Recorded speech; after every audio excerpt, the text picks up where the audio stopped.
On March 15, 2025, the USS Carl Vinson Carrier Strike Group entered Subic Bay for the first time in 15 years. 5 warships, 5,000 American sailors, 65 fighter jets, and a nuclear-powered aircraft carrier that can level entire cities. This isn't a friendly port visit. This is America parking 100,000 tons of military power 500 miles from the South China Sea, while China watches from across the water. The Philippines is calling it a routine maintenance stop. China is calling it provocation, and the timing reveals this is neither routine nor accidental. Here's what's actually happening. Why Subic Bay matters more than any other port in the Pacific, and why this carrier group might not be leaving anytime soon. Subic Bay isn't just another port, it's the best deep-water harbor between Hawaii and the Indian Ocean. Subic could handle the entire Pacific fleet simultaneously. The repair facilities could overhaul battleships. The ammunition depot stored enough weapons to fight a regional war. When Mount Pinatubo erupted in 1991 and the Philippines kicked out U.S. forces, America lost its most valuable asset in Asia. But here's what makes Subic irreplaceable. It's 500 miles from the South China Sea, 600 miles from Taiwan, and 1,200 miles from mainland China. Close enough to project power. Far enough to avoid immediate Chinese missile range. The bay is deep enough for aircraft carriers, sheltered enough for repairs, and large enough to base an entire strike group indefinitely. For 30 years, China has been building artificial islands, militarizing the South China Sea, and pushing American forces further from Asian waters.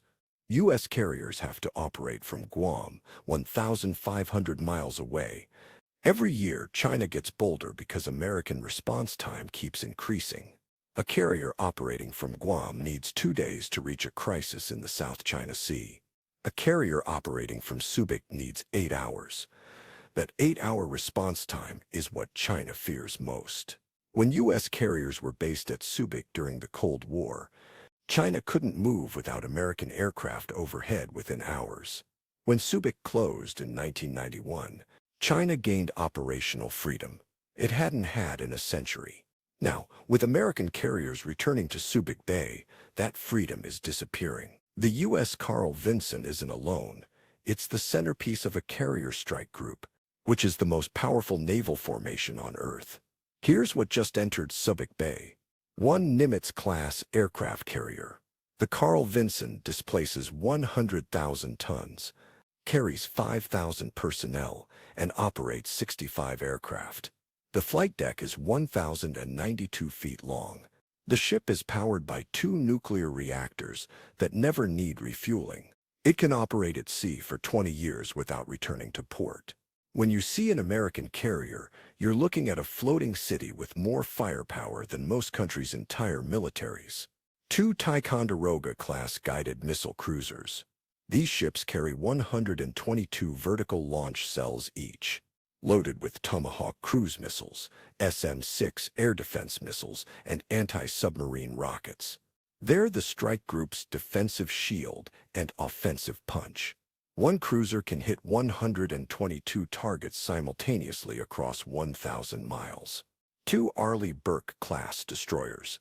These are the most advanced surface combatants in the world. Aegis radar systems can track 100 targets at 200 miles. They carry 96 vertical launch cells with missiles for every mission from shooting down satellites to sinking submarines.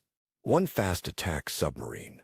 The Navy won't confirm which submarine is with the Carl Vinson, but attack submarines always accompany carrier groups, carry 25 torpedoes and missiles, and can hunt enemy submarines or launch Tomahawk strikes from beneath the waves.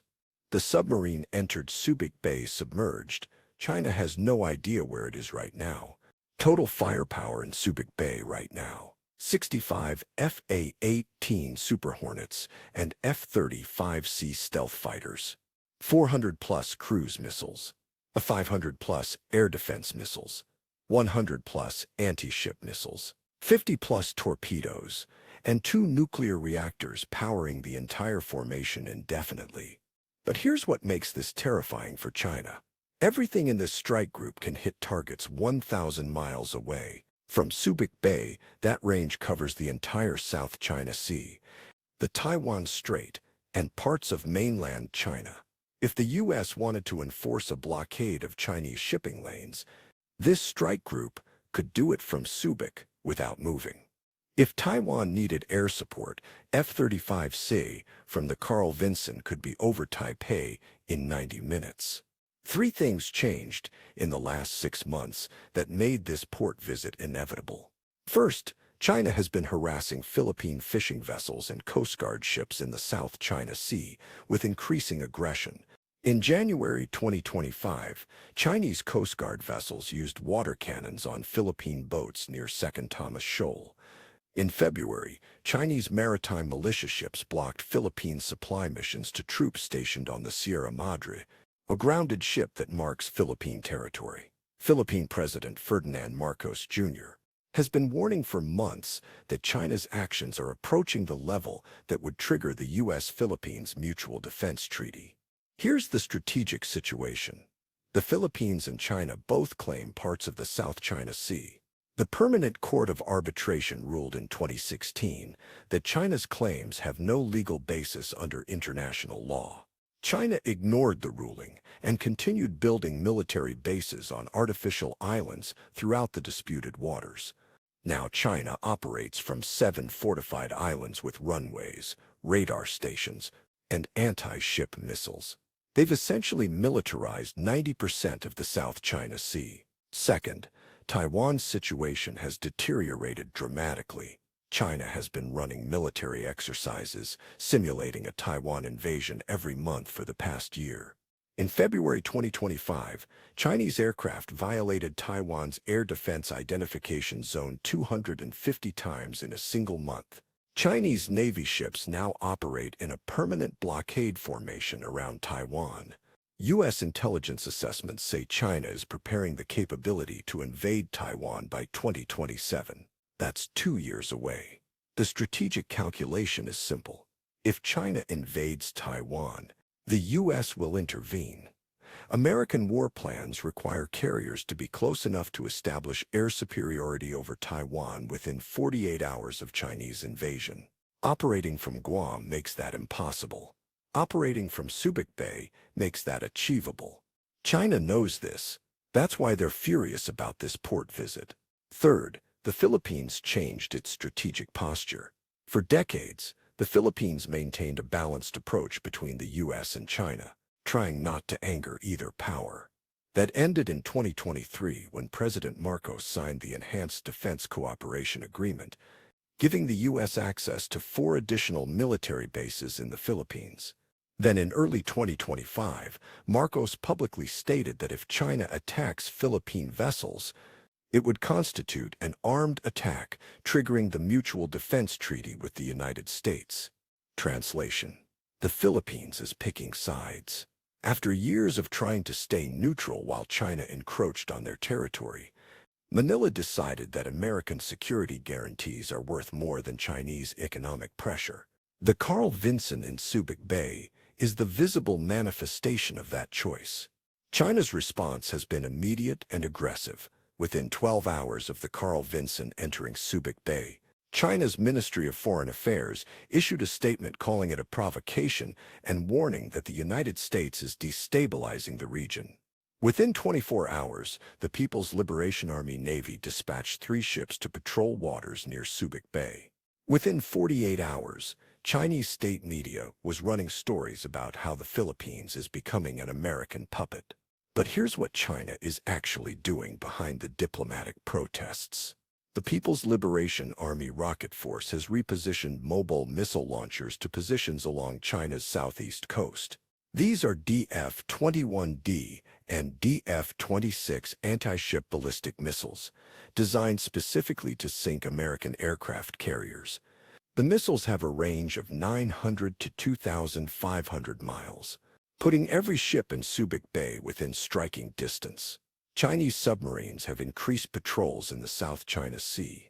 Open-source intelligence tracked at least 4 Chinese submarines transiting through the Bashi Channel between Taiwan and the Philippines in the last week. These boats are hunting the American attack submarine that entered Subic Bay with the carrier group. If tensions escalate, Chinese submarines will try to track and target the Carl Vinson the moment it leaves port. Chinese military aircraft are flying provocative patterns near Philippine airspace. In the 3 days since the carrier group arrived, Chinese H-6 bombers flew within 50 miles of Philippine territory 8 times.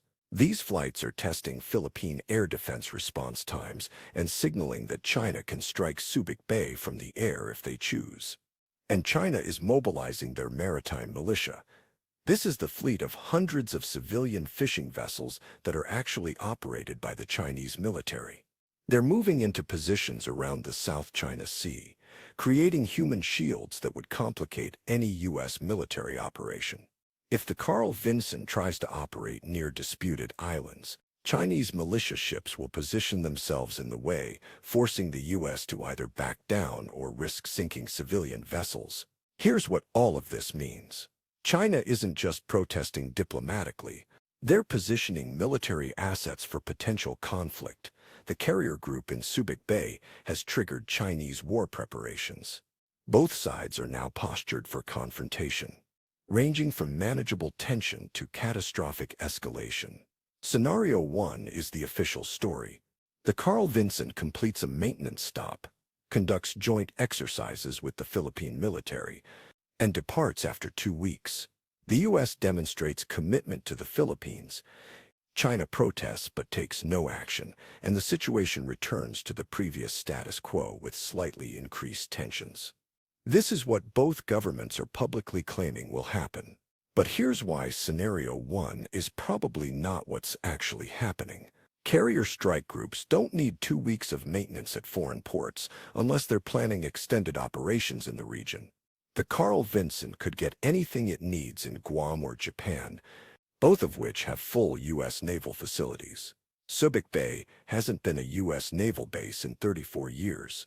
The repair facilities are now commercial. If this were really just maintenance, the carrier group would go somewhere with actual U.S. infrastructure. Scenario 2 is extended presence. The Carl Vinson stays in Subic Bay or operates from there as a semi-permanent base for the next 3-6 months. Additional U.S. ships rotate through. American forces use Subic as a staging area for increased operations in the South China Sea. The Philippines allows this because Chinese aggression has gotten worse. China responds with economic pressure on the Philippines and increased military intimidation. Tensions remain high but don't escalate to shooting. This scenario makes more strategic sense. The U.S. has been trying to re-establish a permanent presence in the Philippines for years. China has been trying to prevent exactly that.